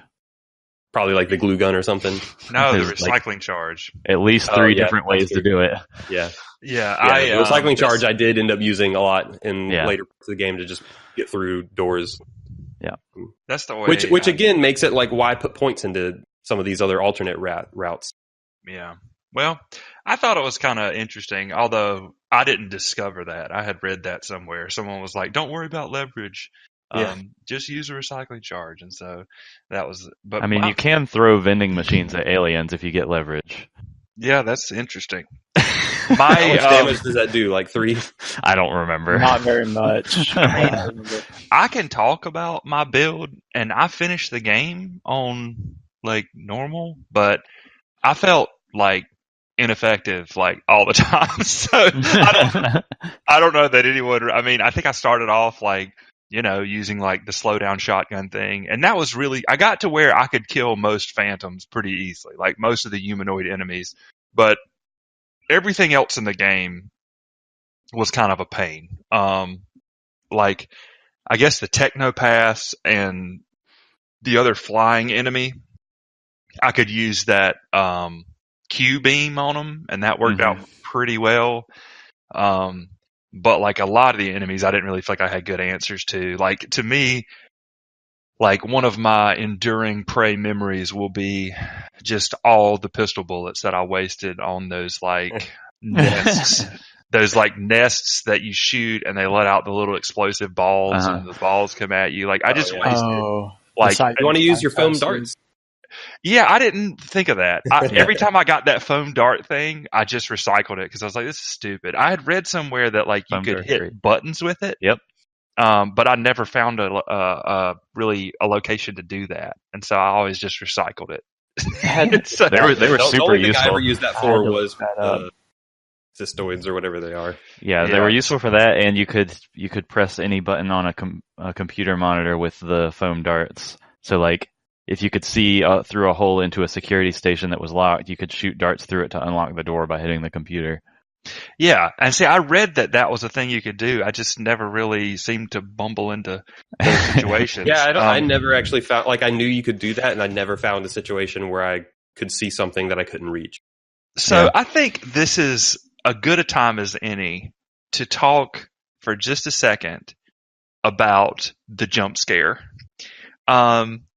And I don't know if you guys know what I'm talking about, but there's a section where you go down some stairs and there's a touch screen, and the screen says, touch this button, and you touch the button, and then there's another button that appears on the other side, and you touch that button, and then a third button appears, and as you move to touch the third button, like it goes transparent, like the screen goes transparent, and there's like a Typhon on the other side of it that's like right in front of your face. And man, it was a really effective jump scare.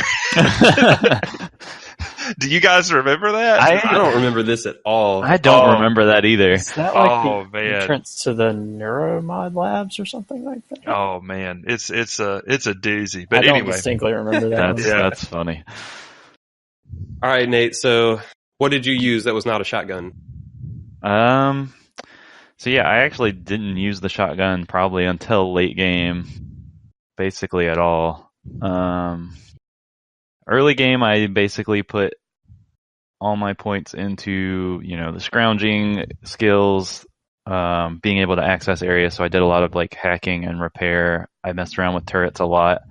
My MO for probably the first half or more of that game was to clear out an area using stealth attacks, and like stun effects from the glue gun and the stun gun and all that, and then find all the turrets in the area and fortify them and like try to put them in the optimal position so that when I came back through, they would just like mow everything down. Right. That was always satisfying. And to be fair, I mean, fortified turrets were good. Yeah. But that required repair 3, which third required. Yeah, I don't think I ever got that high to be able to fortify. I got it at the end. I tried to set them up, they died really quickly. And yeah, unfortunately, there's like no middle ground. If you don't have that last level of repair, then with the low level turrets, what I would usually try to do is like set them up and then try to like draw enemies in front of it and then just stun them, and then the turret would just chew them up. Because they were flimsy. If they got hit, they would just fall over and stop working. But if you could just like stun the enemies in front of them, then they would do a ton of damage really fast. So I used the glue gun and the stun gun a ton just to like crowd control enemies basically. If that makes sense. Yeah, I used the stun gun a fair amount as well, which didn't even need upgrades to be effective. So you could like both of those are super effective, and with the sneak attack damage boost, using like explosive canisters from the environment, things like that, I would do a lot. And then like if you stun something and then hit it with a charged wrench swing, it does like a bunch of bonus damage. So that was basically how I played most of the game until the end when the areas just get so dense with enemies, and then I was like, okay, I'll take all the gunsmith and weapon damage abilities and run through with the pistol and the shotgun. And do that. Yeah, I mean that late game part where it's just a bunch of military robots which are huge bullet sponges. The other thing I did a lot at the end was actually just stun them down and then hack them, and then I would have an army following me around. Yeah, I did that a lot at the end. I thought that was kind of neat. Yeah, so when I said earlier that at the very end I put all points into hacking, that's exactly what I did. And then like 50% of my playtime in the back, I don't know, 6-7 hours was spent in that hacking minigame. Yeah, I definitely got tired of the hacking minigame. That thing. Oh, I have nightmares about that thing. But yeah, that was basically my build. Yeah, I mean, it sounds like we actually all had fairly similar builds. Nobody really went heavy into Typhon. Yeah, it's interesting because all four of us avoided the Typhon tree, and from what I've read, I might have done it the most because I got Mimic 1, Psycho Shock 2 or 3, and then there was a third. I'll have to look it up. I got a third ability 2 or 3 levels as well. Yeah, I got Mimic 1 to get into areas, just like morph into a cup and roll through a small opening. Yeah. But yeah, it is interesting that we all stick pretty much to human skills, and from what I've read of other people's like write-ups of the games and reviews and stuff, like it actually seems extremely common that on a first playthrough people tend to avoid the Typhon abilities, which is kind of interesting. The game hints, I think, pretty strong in the story beats. I mean, it tells you mechanically that like turrets will start attacking you, I think, if you do too much Typhon, but also the game kind of hints in the story beats, hey, Typhon bad, like you're trying to save this station, like, you know, do you really want to kind of put this stuff back into your body? So it's that was kind of my mentality. Is it's like, okay, well, I'm fighting these things, you know, they could give me powers, but it could also sort of corrupt me or whatever. So, which I think that's like a huge like buy-in from players, if that's the reason people are avoiding it, like a huge buy-in to the lore and the characters and everything, to like completely cut off yourself from half of these like super powerful sounding skills because you have like some sense of purity. Well, yeah, I mean, so they don't present them until sort of the mid to late game. That's also true. So you kind of, and then there's a big hint along the, you know, I don't think they really put it in your face, but I think there is like one big hint. You know, January like calls you and he's like, yeah, you have access to these powers, but I don't know if I would trust them or something to that effect. And then, you know, you can kind of, like you said, you kind of make your decision based on those pieces of information. Yeah. I also think it's interesting that, I mean, it sounds like by and large, most of you guys didn't enjoy playing the game as like a shotgun build, but didn't like decide to go that route anyway. Well, that's what I was saying about, like, I feel like it was hard to experiment, and the few times I did, like, I started going in the repair route, and I just didn't feel like that was rewarded, at least early on. So I abandoned that and was like, well, this other thing just seems more effective. Like, it wasn't a, like, oh, this is the thing I enjoy the most. Well, it might have been that, too. I don't know that I would... Nothing I tried I liked better. Nothing else. But it was more of just like, this seems to work. Like, it was the path of least resistance, like I said. And I tried dabbling in a few other things, and nothing else grabbed me more. Or seemed better for, I don't know, for getting through the game, I guess. So it wasn't like I grabbed that because I loved it. It grabbed it because I felt like that just made the most sense.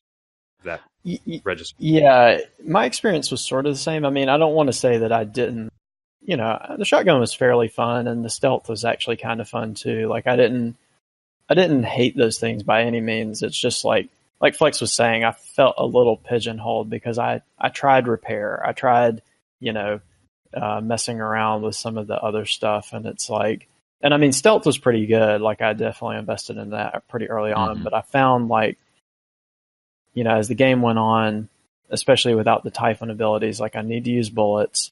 These skills make bullets more effective. And, there are sections of the game where it just punishes you for not having good weapon skills if you're going at least a pure human build. And so it sort of was more and more pigeonholed towards that, like, optimal shotgun build. Because I would experiment with other solutions and find that they either were not that effective or just outright didn't work. Like combat in the spacewalks, like I didn't find anything outside of bullets that just worked there. You just stun everything and hit it with the wrench. That's what I did most of the game. Well, I didn't like the wrench combat. That did not feel good to me. So yeah, and I think the stun wrench thing does work if you put enough points into that. I feel like those are the two like gun damage and then stealth wrench damage. I feel like were the two things that I like as the game went on. I'm like, I feel like I could put heavily invest in either of those and it would be fine. And those would be good core things to build off of. But I kind of felt like those were the only two core. Like, I feel like you would need either one of them because you can kind of use environmental stuff or turrets or you can kind of slink around and avoid a lot of direct combat in that game, but there's always going to come a point where you have to just fight something. And if you don't have a good way to deal damage, either through guns or stealth stun wrench stuff, you're going to have a hard time. And yeah, I mean, I think other options for that would come from the Typhon tree, probably. Yeah, probably, yeah. But I think it'd be a good ways in the game before you'd have that because you don't get access to those trees for a while. Totally. They just take so many points. And this is where I feel like Prey sort of doesn't execute on its ideas always because, you have this repair skill tree, you have these turrets, you have hacking, and sometimes those things allow you a viable alternative to combat, but then sometimes those things just don't work. And they didn't always design the game to be consistent to say, okay, well, if I invest in repair, and maybe a second tree that's not guns, like hacking, I will always have a combat solution because there will always be. Because the one thing they did do with a lot of their design is there was always combat. There was always something you had to fight or sneak past. That's just and I feel like that's where the balance is. I wish was better because I think there are cool abilities in this game. I wish there was either, I don't know. I wish it's a combination of I wish some of the other things were a little more immediately apparent or effective. We've talked about repair. That's one we've talked about a lot. It's and that's a good example of one that's I dabbled in it a little bit and it was the little I tried, it just did not seem effective. But I didn't get to the point where I had fortified turrets. But based on what I saw, I wasn't going to invest 8 more neuromods to get the higher levels or whatever it took. And I feel like that's a lot of where the balance issues is I feel like the game struggled trying to present a bunch of options that at first glance appear useful. And then with the slow progression of upgrades, so this is something else we haven't talked about a lot is especially compared to other games in this mold, your shock likes, if you want to call them that. I feel like you get upgrade points very slowly and it's hard to experiment and really see how viable things are. And I think with just the balance of this game, I think it's hard to, I think they could have done a better job at promoting. Basically, I think what it comes down to is I think they could have done a better job at making it feel like I had more viable options early on in the game. Instead, it does feel like I kind of got pigeonholed a little bit. And maybe that's on me for not blindly trusting that a path would pay off. But I that's a hard ask for a player in a game to not kind of indicate why they would do something when another thing is very clearly indicated to be strong up front. But it sounds like you didn't have that. Concern. Blind trusting is what I'm all about. Well, and I feel like it's funny. I've been thinking about that, and coming out of the opening, that's what I was also saying is felt like I had to blindly trust that the mystery was something worth spending 30 hours to unravel. And then as we were talking about our build stuff, it was oh yeah, I feel like I'd kind of have to blindly trust that this tree was going to pay off in the end as well. And I think a lot of this game has that, and I think that's a lot of where my balance and pacing concerns come from. Is I think the game could have done a better job in a more timely manner of just like painting itself that certain things were worth it. Because I feel like the game, what I was starting to say, compared to other shock likes, it takes a lot longer to get to its points and its payoffs. And you kind of have to invest blindly a little more. So I wanted to. Oh, yeah. So I'm gonna try and I'm gonna grab the reins a little bit more here because we got about we don't want to take too much more time, and there are a few other big things I want to get to. I do want to talk about the world because I think the station is like in some ways, like from a like I don't know, artistic design standpoint, it's maybe not as varied as I would have wanted, but I do think like the actual like cartographic layout, if you will, is really good in the station. So, and I know Nate liked the station a lot, so I guess like I don't know, Nate, if you want to, and you can add any build final thoughts here if you want, based on that chunk I just gave. But also, like, I know you like the station a lot overall, so like, I guess talk about that if you want. Yeah, I think what they do really well from a level design perspective is that it is this entire constructed station with different areas, and everything is like relative to everything else exactly the way that makes sense. And like you can go outside the station and see it from the outside, and you can see all the sections and how they like snap together in this big space station. All the spaces, like I think you're right that they could have done a little more to like visually differentiate some of them, but they all have like function and flavor to them, even if they're not like crazy different visually.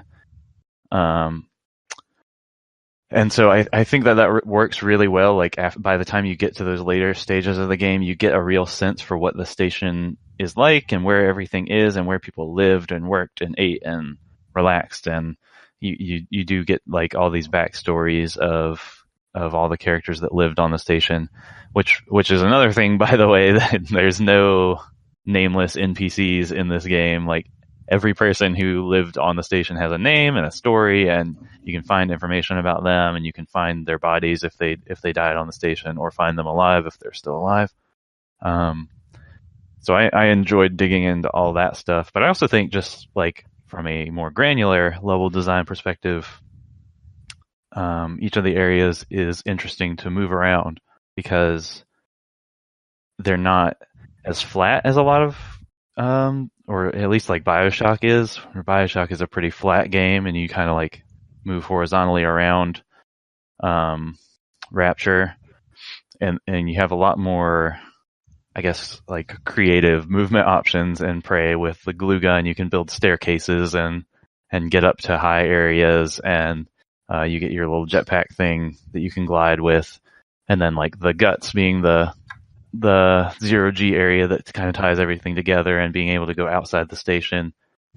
Like I think there's just like a lot of room to play and explore that a lot of games don't have that kind of intricate of a setting that weaves together narrative and like gameplay elements quite as well as Prey does. And one thing, sort of a mechanical thing I wanted to segue into that, or I guess piggyback onto that, is you mentioned like the guts and the station exterior. Like one of the things I really liked about Prey is I think the spacewalk kind of segments, I really liked like all the visual and sound design that went into like, you going into an airlock and like putting on your suit, and you can like hear yourself breathe, and like you're kind of jetpacking around, and this kind of, I mean, it controls a little clunky, but you're spacewalking. Yeah. Imagine that would feel kind of awkward, and when you land on like a surface, it gives you that kind of like metallic clunk. Like they just have, I thought those sections were actually really cool. Yeah. And you can fly and find these bodies floating around in 0G and like repair things but then my complaint with that is they put a fair amount of combat where you fight these floating enemies, and like your stealth and stuff doesn't work. I wish they would have kind of taken the combat out of some of those sections because I thought mechanically that spacewalking stuff was actually pretty fun. Sure. And it looked really cool. Like you could see, I guess, Earth or whatever, like while you're spacewalking outside the station. Mm-hmm. Yeah, and I think the station in general is the thing I think I like most about this game. Is I do think it's a really well designed station, and I got a lot of enjoyment out of it. Similarly to like, I don't know how I would explore a world in Metroid or Hollow Knight or like those kind of games. Like there's kind of some elements of those for sure. Yeah. There's some amount of shared blood with that, and I enjoyed that. I think there were times where, especially late game, where they'd want me to run from one end of the station to the other, and there would be a lot of combat in between. But you could have just gone outside and flown down there.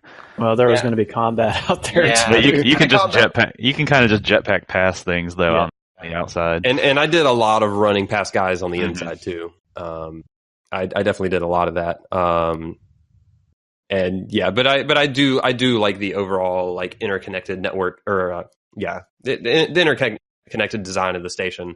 And that like I said up front, I think there could be a little more variety in the areas, but I do like the map layout. Mm-hmm. And that was fun to explore. Like usually you could find another way around if something was like, always. Yeah, if there was something like blocking your way for whatever reason, be it like a locked door or a strong enemy or something, like there was usually, especially in the back half of the game, there was a way around, which I thought that was cool. I like having that option.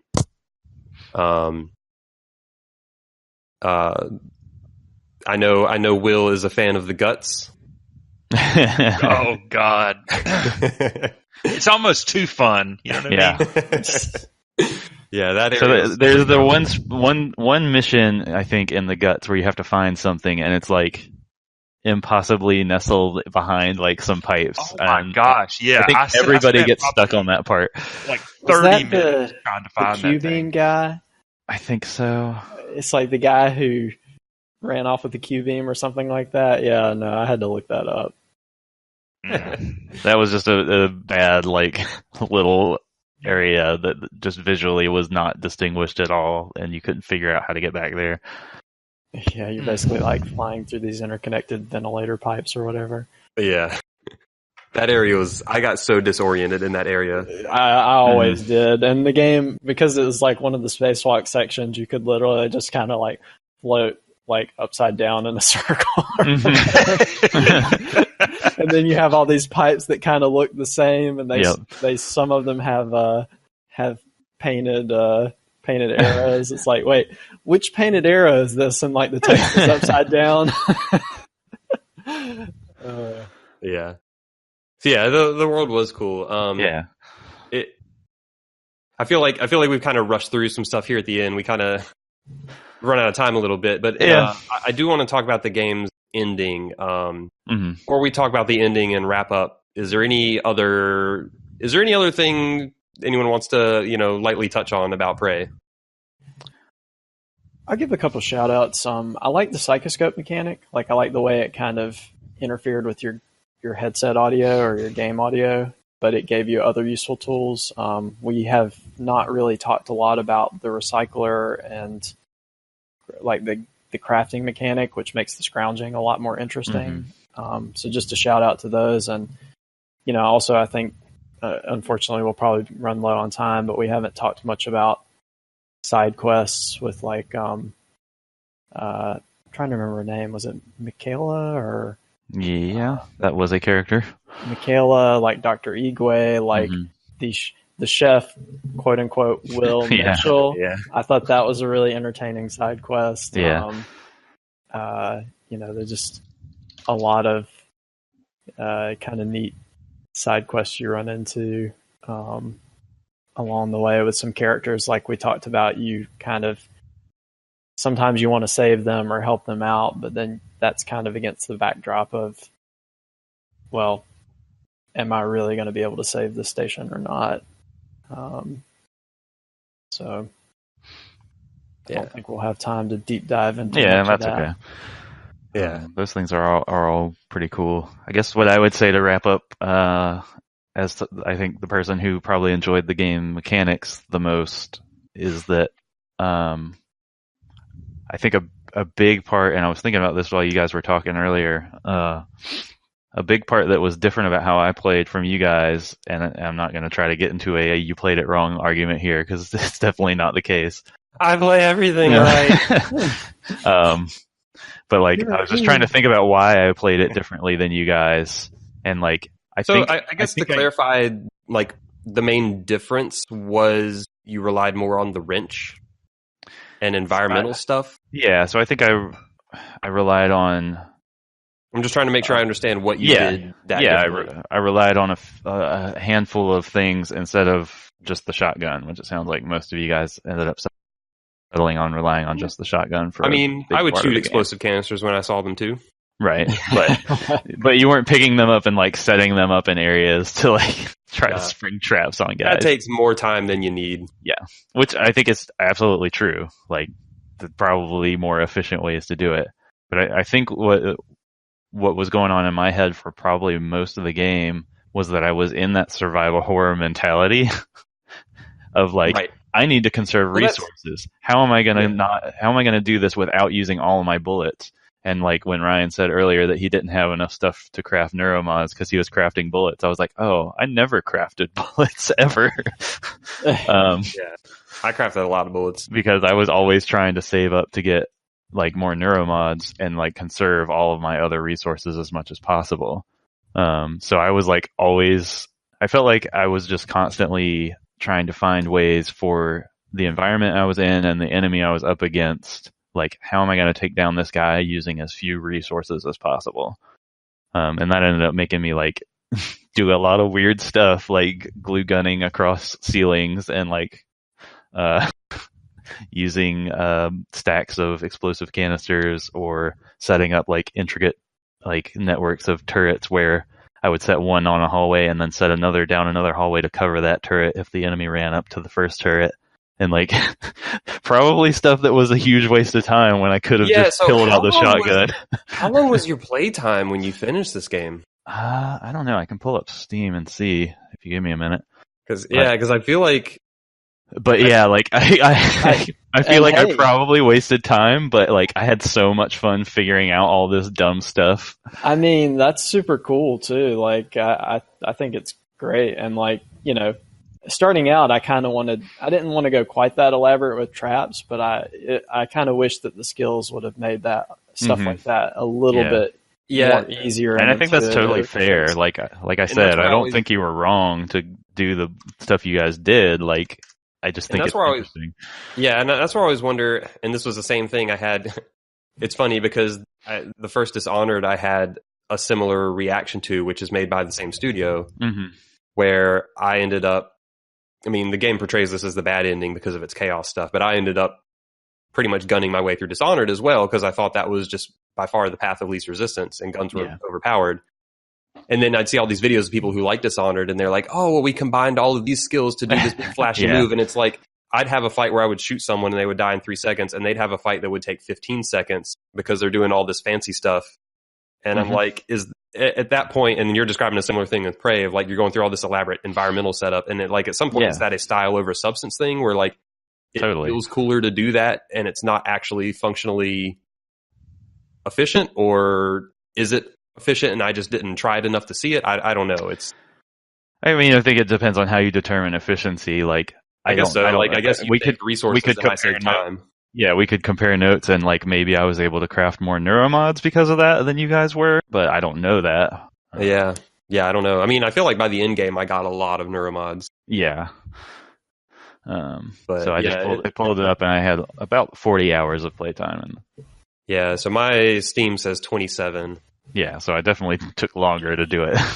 Yeah. And that 27 maybe felt a little too long. Yeah, I mean, the game is long for sure. But anyway, we can move on. To touch on what the ending was like for me, I think it's probably, just to make sure we get it all in, I think I've already kind of referenced, I think you guys can probably guess, what it was like. I mean, I had them basically ride that January train all the way? Well, no, I actually, about halfway through, I had I was kind of, like, Alex convinced me. He was like, hey, we can end this thing without blowing up the station. And I was like, oh, well, okay, let's do that then. But by the time he convinced me, I had already let like a couple of people kind of die anyway, and then they had that sort of ending, and then you have the other like extra ending where they're like, you were a Typhon the whole time, and I guess like it just didn't really like work for me, because I guess I was like, the stakes didn't seem like, I guess I didn't know that those were the stakes, and maybe that wouldn't have made a difference. Maybe I should have behaved in a more empathetic and altruistic way either way, but it just didn't quite click. But at the same time, I mean, talking about it with you guys here has definitely helped me learn a little bit more about why it works for who it worked for. Well, and I guess to clarify for our listeners, there's sort of a twist. If you're not already familiar, there's sort of a twist at the end of the game. So, we talked about you have different choices of like, escape the station, blow up the station, and then Alex also gives you a choice to like try and generate this sort of like psychic EMP device that could potentially like harm or kill the Typhon and save the station. But then like after it's all said and done, you kind of wake up and you look at yourself and you're actually like a phantom or a Typhon. And Alex basically explains to you, he's like, hey, you were in the simulation because the Typhons have kind of taken over humanity, and we spent all this time like trying to harvest your powers, but we think maybe we decided that that's not working. We wanted to give you empathy, like we wanted to teach you how to be empathetic to other beings. Right. And there's a little bit of foreshadowing, but it's a pretty big twist. Like there's it definitely comes out of nowhere. Yeah, I mean, the blunt question, did you guys like the twist? I liked it fine. I didn't think it was like amazing or anything, but I liked it fine. I kind of did. I mean, it didn't blow me away, but I guess the game the ending is already kind of a tough choice. Like you have to make a series of tough choices of like, okay, do you let the survivors escape or do you try to keep them on the station? Do you try to do you try to defeat the Typhon, or do you try to destroy the station and kind of scrub the whole thing? And so for me, I ended up, I let the shuttle go. I think I had to kill January to do that. And I used the EMP device, or I used the psychic null wave device to try and save the station, because I felt like if it worked, that was a good option, and maybe we could blow up the station if it didn't work anyway. But I think one of those things you have to kill January to do. Like he's basically locking you out, and he's like, hey, we're going to blow the station up, or you're going to have to just take me out.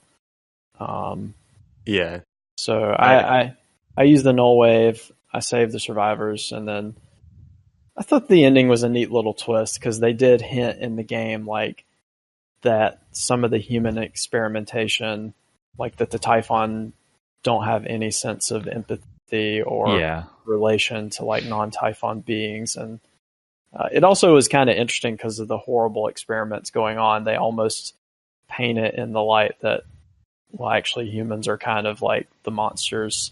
We're the real monsters.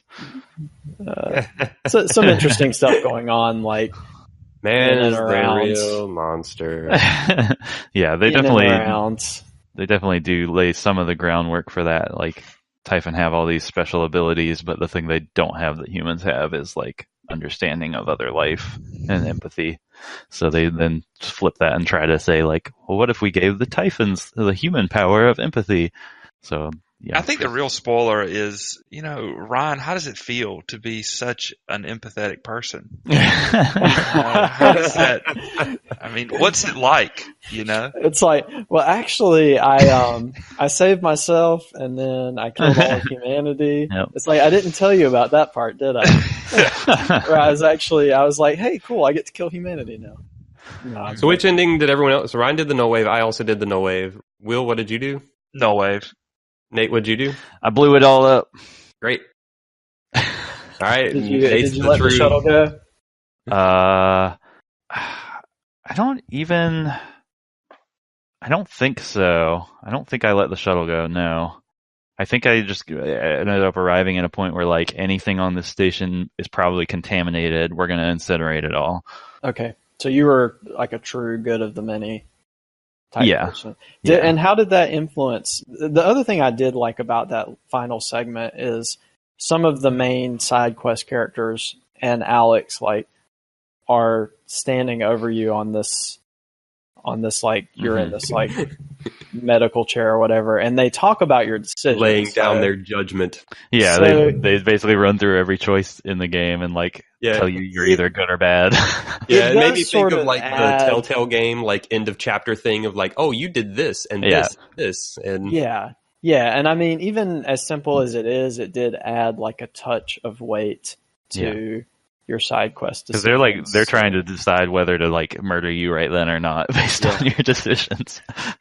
I get the impression that that's a fairly low bar, but even so, it's kind of neat, like because you get the sense that you really are sitting in judgment, and they're like, "Hey, the person he met me in the simulation and like chose to kill me or chose to save me, or like with I think it's Michaela, like you find out that you're experimenting, like one of the people you experimented on was her father. And this was like while you were dating her. Yeah. This was like quote unquote old Morgan. And so you find that information out and you have this really tough choice of like, okay, do I just destroy this information or do I share it with her? Yeah. And she like talks about that. Yep. So did everyone clear that bar? Yeah, I did. Did you, Will?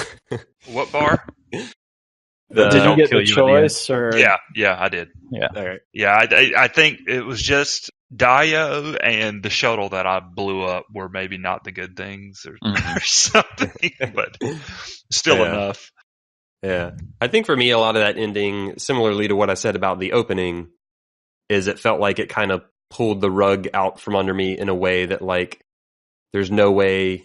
Like maybe there's a way to piece together that you're a Typhon through the game, but it felt like it felt like too much of a left field turn for the sake of having a left field turn that didn't really like.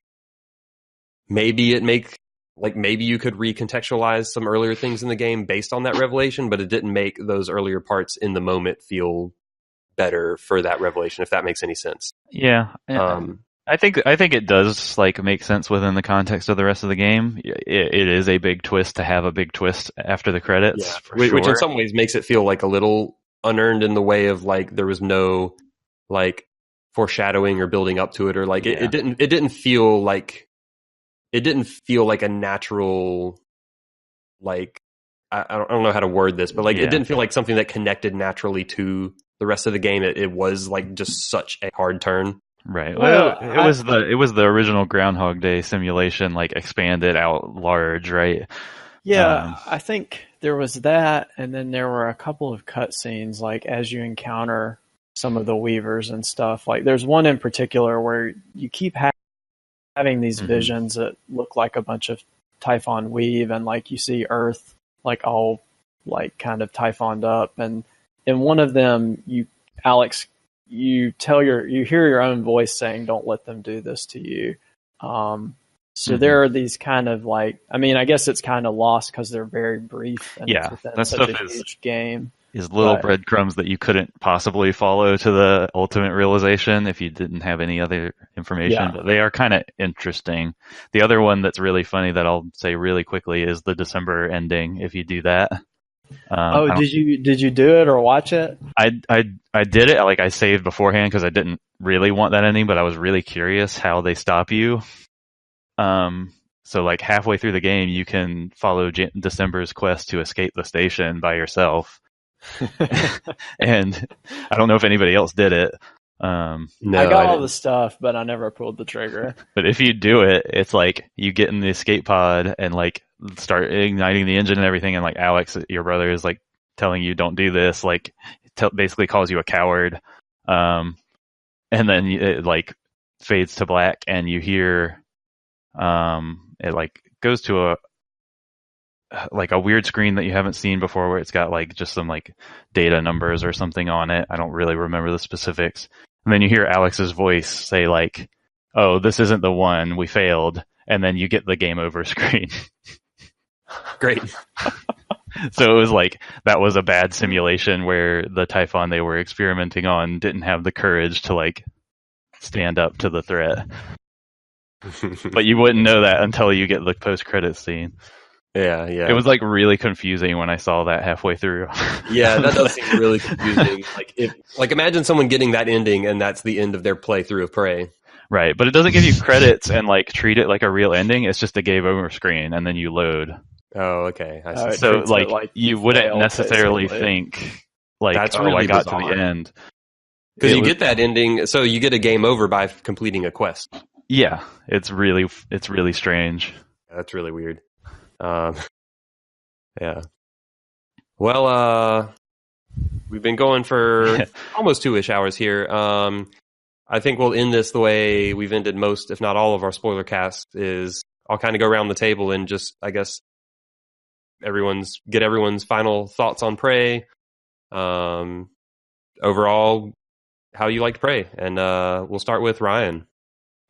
Yeah, I enjoyed it. I think, we've talked about there are some times I felt like it kind of failed on pacing and kind of some first order strategies, like some obvious strategies, but I like the setting, I like the story, and I actually, I enjoyed the gameplay and mechanics too, like for the most part. And I think it did a lot of clever things. I just wished it had delivered a little bit more on, allowing those clever things like to be like more viable, efficient strategies. Yeah. I guess I'll go next because it echoes a lot of Ryan's. Where, yeah, as I've said, my biggest concerns with this game are purely executional. I think pacing, balance, and overall length leave something to be desired. I think this game could just be a much smoother game throughout. I think it has cool ideas. I really like the layout of the station. I think we didn't really talk about this much, but just the recycling part of the scrounging stuff, like being able to melt anything down. I mean, it's kind of just turning everything into currency in a way, but I think it was a good way to implement scrounging that these kind of games haven't really done like that before. So like I thought that was neat. I definitely think this game has some good ideas. I think it could have been tightened up a whole lot, and I think that includes both mechanically and narratively. I think it's this game for me was a case of good ideas, rough execution in spots.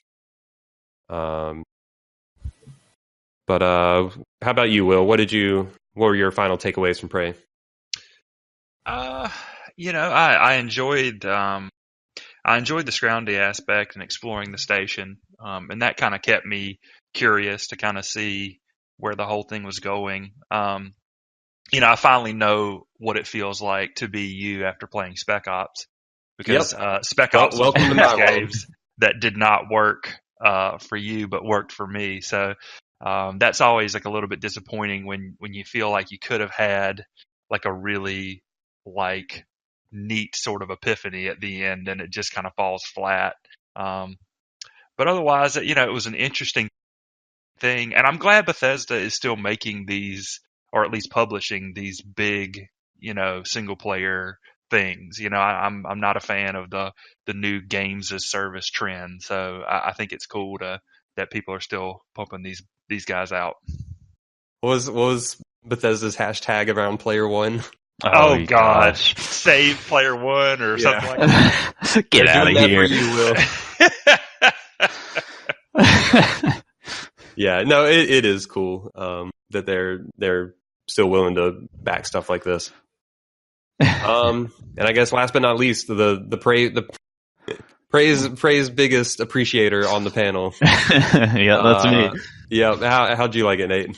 Yeah, I mean, obviously you guys know I like this game a lot. I think I fully bought into the mystery of it, the exploration of it. I really just enjoyed playing around with all the wacky tools, like appreciated that you get like 7 different main pieces of equipment, and only 2 of them are like standard guns. So I enjoyed that aspect of the game a lot, as well as the scrounging, recycling, fabricating loop is really strong, and just like a lot of what we've talked about with narrative and station structure and side quests and all that. So yeah, I mean it's definitely. I'm pretty sure that it's my favorite shock-like, if we want to keep using that term, other than BioShock. I had locked and loaded, ready to ask you is, how do you like it compared to other games of this type? Like, probably other than the first BioShock, this is my favorite, and I like some things about this game more than BioShock 1. Right. I assume that's mostly the station and stuff. The station and like the core loop of exploring, I think is stronger. Yeah, so quick survey here. Who has played System Shock 2? Yeah, I haven't played that, so I'm missing a big link there. Yeah, so I've played it. Will's played it. Did you play System Shock 2, Ryan? No, I don't think I've played a ton of Shock games. I watched a friend play BioShock, but I actually haven't finished it myself. Yeah, I'd be curious. I mean, would be weird playing System Shock this late and after Prey, but I wonder if there's any... Because I feel like System Shock 2 is the most direct comparison to Prey. Right. Well, I was waiting on this System Shock Remastered, but apparently it's on hiatus now. I haven't played System Shock 1. I have no idea how that holds up. Yeah. System Shock 2 is the one I think that really hit for people. Yeah. And it's it's an older game at this point, but... Sure. But anyway, yeah. So, yeah, that's interesting that... I mean, you said other than BioShock 1, but like, is that a close... thing between BioShock 1 and Prey? They're close in some ways. I think BioShock is definitely better in some ways, and Prey is better in some ways in my head. Right. But it's fairly close. Okay. Well, I think before we get into an argument about that statement, yep, we can just cut it right there. BioShock and Prey on even ground. All right, call it. This was a spoiler cast about Prey, not about other games. We have talked about what we come at me. Oh boy. Yep. So that's our Prey spoiler cast. We've talked about all sorts of random stuff on Prey. There's a whole lot more I'm sure we could talk about with Prey, but I think that covered a good swath of stuff, and hopefully y'all enjoyed talking about Prey. Yep. And hopefully anyone listening to this enjoys listening to us talk about Prey. And I think that's going to do it for this special spoilercast edition of ATACS. And we are signing off. So thanks for listening and see you next time.